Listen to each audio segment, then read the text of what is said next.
Hello' guys, নতুন এটা video' লৈ আপোনালোকক স্বাগতম জনাইছোঁ। মই আছোঁ বৰ্তমান পুঠিমাৰী নদীৰ ব্ৰিজৰ ওপৰত। এইখন ব্ৰিজ ৰঙিয়াৰ টু গড়েশ্বৰৰ মাজত আছে। এইখন নদী পুঠিমাৰী নদী। এইখন ৰেলৰ দলং হয়। এই দলঙৰে অহা যোৱাৰ কাৰণে বহুত অসুবিধা, কাৰণ স্কুল কলেজ যোৱাৰ কাৰণে বেলেগ দলং নাই, এইখন দলঙেৰে যোৱা হয়। সেইটো কাৰণে এইফালে ছাইডেৰে এখন ফুটব্ৰিজ বনাই দিছে। কি সুন্দৰ ফুটব্ৰিজ, এয়া চাওকচোন আপোনালোকে, কি সুন্দৰ নতুনকৈ দিছে এইখন ব্ৰিজ।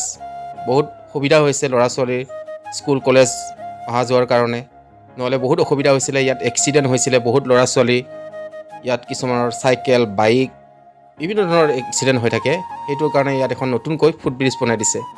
এয়া আজি আমি আহিলোঁ আপোনালোকক দেখুৱাম বুলি। এয়া মই বৰ্তমান ফুটব্ৰিজৰ ওপৰেদি গৈ আছোঁ।